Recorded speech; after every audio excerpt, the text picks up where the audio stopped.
మించినోళ్ళు లేడు, అబద్ధాలు చెప్పుట్లో కాంగ్రెస్ను మించినోళ్ళు లేడు. ఎన్ని చెప్పిరి ఇక్కడ ఉన్నోళ్ళు జాలరని,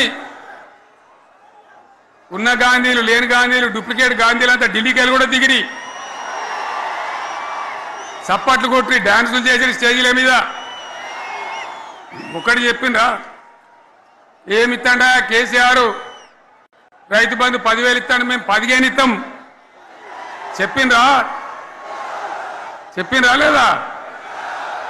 చెప్పిండ్రా? ఇచ్చుడు కాదు, చెప్పిండ్రా? 10,000కు 15,000 ఇస్తామని అన్నారా? కేసీఆర్ పెన్షన్లు 2,000 ఇస్తాడు, మేము 4,000 ఇస్తాం చెప్పిండ్రా? ఇంకేం చెప్పిండ్రు? కేసీఆర్ ఇంత ఇద్దరుంటే ఒక్కరికే ఇస్తాడు, మేము ముసలోనికి 2కి ఇస్తాం చెప్పిండ్రా? చెప్పిండ్రా లేదా? అన్న మీరు మధ్యన్న వాళ్ళు చెప్తలేరు, చెప్పిండ్రా? ఇవన్నీ కాంగ్రెస్ వాళ్ళు చెప్పిండ్రా? చెప్పిన వాళ్ళు ఒకసారి చేయలేమంటారు దయచేసి.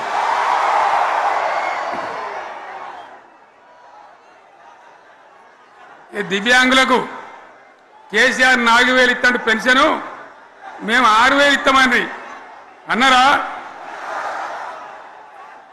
ఇక చదువుకునే ఆడిపోరగాళ్ళకు స్కూటీలు కొనిస్తామండి, కొనిచ్చారా? అన్నారైతే అన్నారు కదా. విద్యార్థులకేమో విద్యా కార్డు ఇస్తామండి, 5 లక్షల గ్యారంటీ కార్డు, బ్యాంక్ కార్డు ఇస్తామండి. ఇట్లా ఎన్ని మాటలు చెప్పారు. ఇక ఉరుకురి ఒకరినికోడు ఉరుకురి 2 లక్షల లోన్ తెచ్చుకొని డిసెంబర్ 9 నాడే కథం, ఒక కలంపోటుతోనే కథం అన్నారా? అన్నారా? మరి చేసిండ్రా? చెయ్యలే. ఇక వడ్లు కొంటే ఒక వడ్లు కాదు, ఆనాడు మనమే కొనుగోలు కేంద్రాలు పెట్టి కనీస మద్దతు ధర వచ్చేటట్టుగా